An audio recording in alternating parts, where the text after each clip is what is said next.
Hello, and welcome to Archvelder's Hacks with Archvelder and his amazing hacks. It's the Midsummer Fire Festival, and this holiday event is throwing up a very rare and profitable opportunity to acquire the igneous flameling pet. The pet is worth around 70,000 gold at the moment, but as we move away from the Fire Festival, its value increases to well over 100k, so it is an excellent option for players with patience. Now, there's a simple trick to farm this pet, which I haven't seen anyone else mention yet, and that's it, you guessed it, the class trial. The reason class trials are so valuable is that the pet can only be purchased with 350 burning blossoms, which are awarded for clicking on fires scattered around the game world. Normally this can only be done once per character, but using class trials we can do this repeatedly. First, make a class trial mage and port out of the introductory scenario using your Hearthstone. Send your class trial 5,000 gold from one of your main characters. If this is a lot of gold for you, you can skip this stage, however it will take 10 to 20 minutes longer overall due to reduced flying speed. Now switch your specialization from Frost, which is the default spec, to Arcane or Fire. The reason we do this is that the default UI has certain problems if you don't do this. Use the gold to acquire Master Riding, which is the highest possible flying speed. Then fly or teleport to the Mage Tower and learn the following teleport spells from the Portal Trainer: Theramore, Tolbarad, Northrend, Dalaran, and the Veil of Eternal Blossoms. Port to Tolbarad and immediately enter the Stormwind portal there. That will take you direct to the Cataclysm portals. Go through the Deep Home portal and there click the fire and collect your blossoms and go back through the portal you came through. And you can begin to see just how much faster it is using a mage. The mage's teleports makes this so much more efficient. Now click on the Uldum portal, turn right, douse the Horde fire and honour the Alliance one. As you can see here, they're in very close proximity to each other.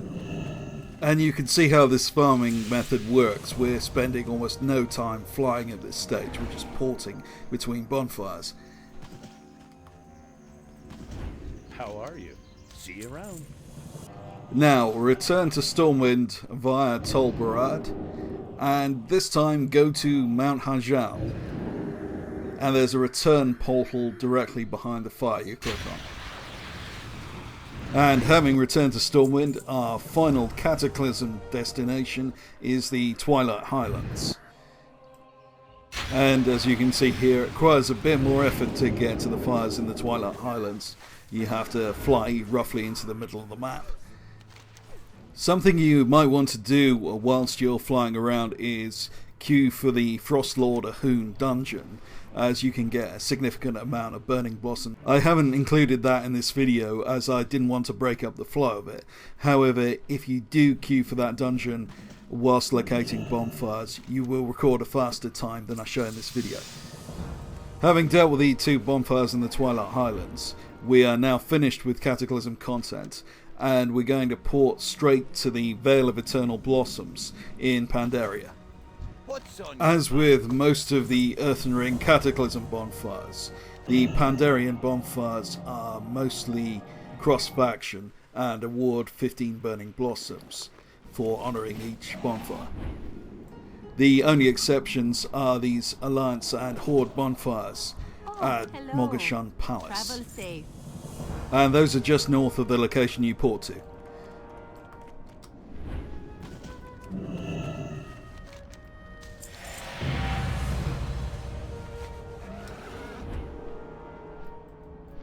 Now head north to Kunlai Summit.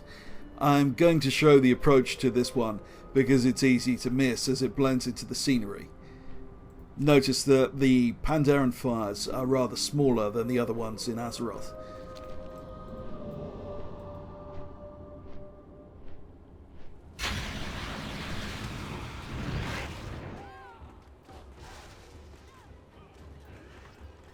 From Kunlai Summit, you want to head west to Townlong Steps.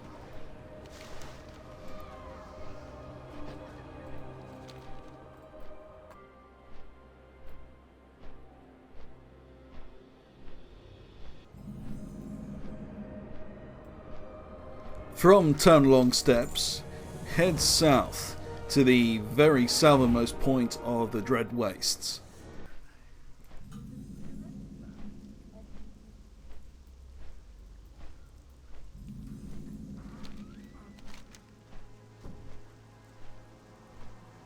Now head northeast to the Valley of the Four Winds.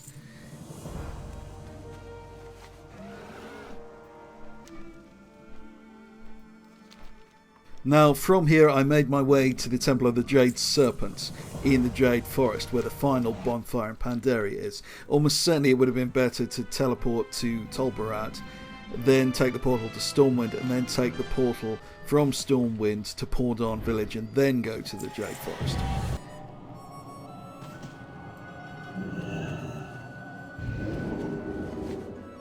Either way, we've now finished with Pandaria, so port to Northrend Dalaran. And when you get there, you'll be able to see that there's a neat square cluster of bonfires to the right of Dalaran. My basic approach with this route was to either go for high value bonfires in terms of the amount of burning blossoms they yield, or go for clusters of bonfires in a local area. Make your way over to the Crystal Song Forest bonfires. As you can see me demonstrate here, if you're too high over a bonfire, then you could descend very rapidly by dismounting and using Blink without suffering any fall damage.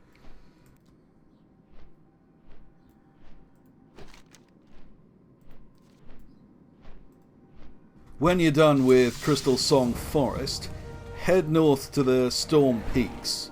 There's an Alliance and Horde fire right next to each other at K3. Make sure you don't miss the Gnome Questgiver at the Alliance bonfire.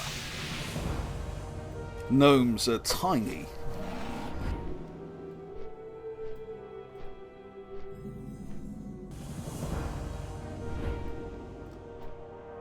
Now you'll want to head southeast to Zuldrak.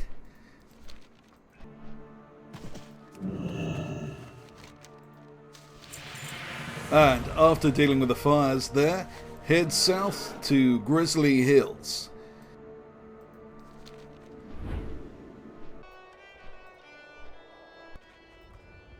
Hey there. See you later.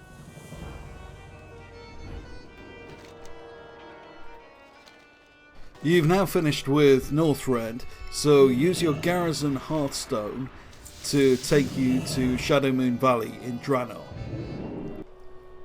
There's an Alliance bonfire right outside your garrison on the path to Embari village. However, this one only awards 5 burning blossoms, so you might want to skip it altogether and head straight to the Spires of Iraq. Almost all the other bonfires in Draenor award 15 blossoms. From the Spires of Iraq, head north to Talador and make your way to Aucton Dune. From Aucton Dune, head northwest to Nagrand. Speak for the Horde! And from there, head northeast to Frostfire Ridge. Now, the bonfire here is a Horde bonfire, so you only get 10 burning blossoms for desecrating it. So you might want to skip it and go straight to Gorgrond.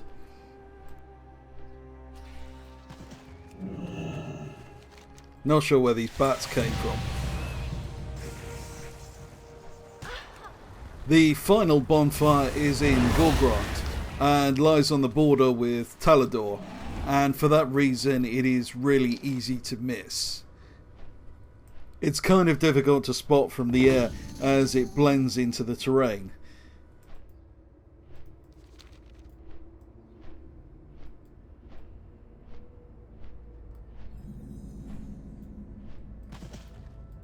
Relax.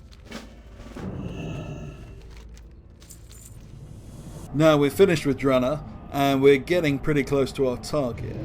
So now we're gonna port to Theramore, and know that Theramore must be in its old phase, its pre-destruction phase, for the bonfires to work in this zone. There's an Alliance bonfire immediately to the northwest of Theramore itself. Keep going, and right in the northwest of Dustwallow Marsh, you'll find the Horde bonfire.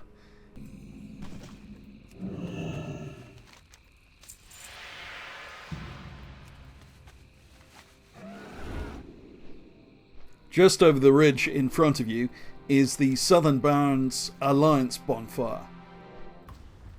How are you? Have a good one.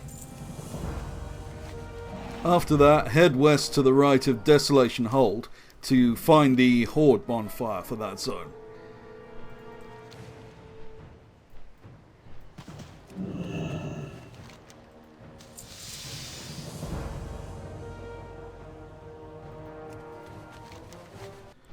Go west to Mulgore to find the Horde bonfire there, desecrate it, and from there you can go to the final bonfire. You should now be at 340 burning blossoms. You can go northeast to the Northern Barrens, and then you should be done.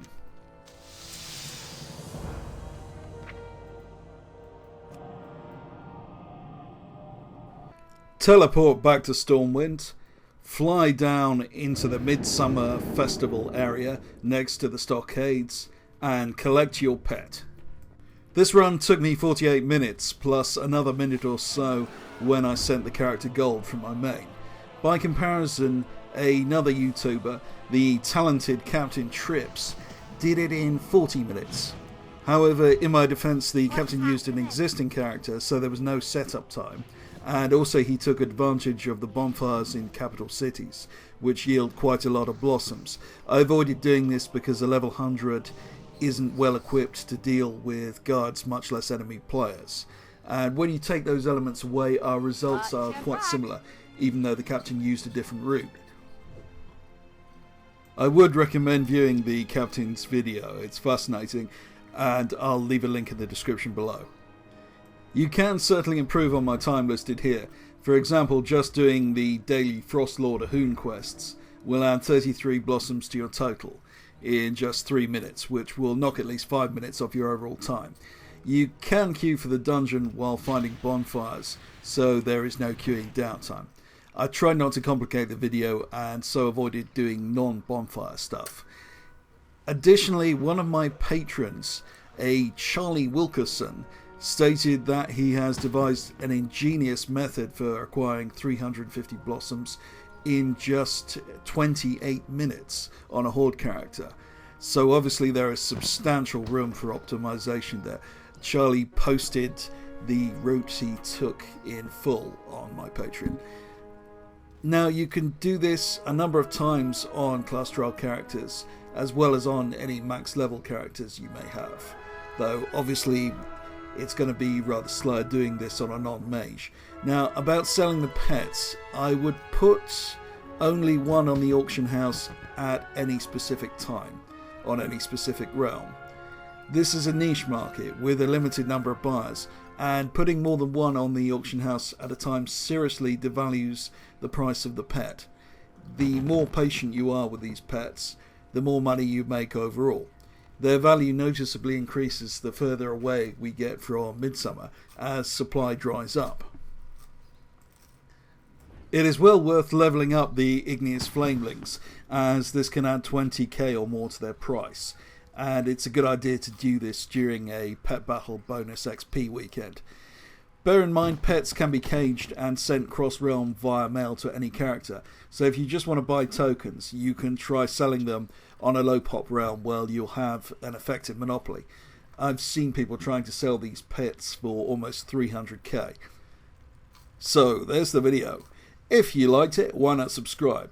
And if you really liked it, why not consider signing up for my super secret Patreon feed where methods too hot for YouTube are published. Thanks for watching. This has been Archfelder.